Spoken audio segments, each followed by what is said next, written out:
জুমার দিন 5 সময় দোয়া কবুল হয়। এই 5 সময় সোনালী সময়, এই সময় আপনি দোয়া করতে ভুল করবেন না।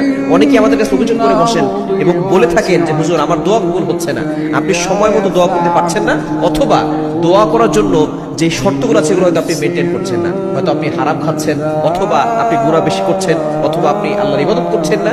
এজন্য আপনি সঠিকভাবে সবকিছু করবেন, দেখবেন অবশ্যই আপনার দোয়া কবুল হবে। বিশেষ করে জুমার দিন এই 5টি সময় আপনি দোয়া করতে ভুল করবেন না। নাম্বার 1, 1 নাম্বার হচ্ছে জুমার দিন বিশেষ করে তাহাজ্জুদের সময় আপনি দোয়া করতে মিস করবেন না।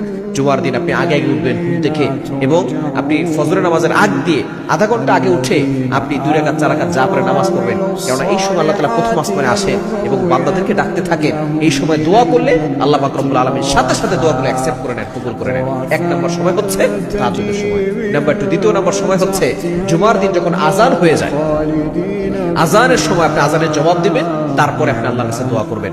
কারণ হাদিসের ভিতরে এসেছে দুআ লা ইউরাদ্দু বাইনাল আযানি ওয়াল ইকামা, আযান এবং ইকামতের মাঝখানে যেই দোয়া করা হয় এই দোয়া আল্লাহ তাআলা কখনো ফিরিয়ে দেন না। এইজন্য যখনই আযান দেওয়া হয় তখন আসমানের সকল দরজাগুলো খুলে দেওয়া হয়। আযানের সময় আযানের জবাব দিবেন, আর পাশাপাশি দোয়া করতে থাকবেন।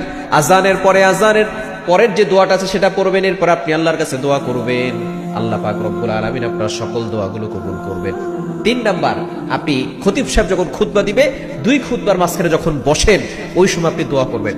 আমরা এই সময় গল্পগুজব করি, এই সময় আপনি গল্পগুজব না করে দোয়া করবেন, আপনার দোয়া কবুল হবে। 4 নাম্বার, জুমার নামাজের পরে দোয়া করবেন। অনেকে দেখা যাচ্ছে নামাজের সালাম ফেরানোর সাথে সাথে দোয়া, আপনি এই সময় দোয়া করবেন, আপনার দোয়া কবুল হবে। এখানে অনেক মুসল্লি আছে, কার হাত আল্লাহ কবুল করেন আল্লাহ তাআলা নিজে ভালো জানেন।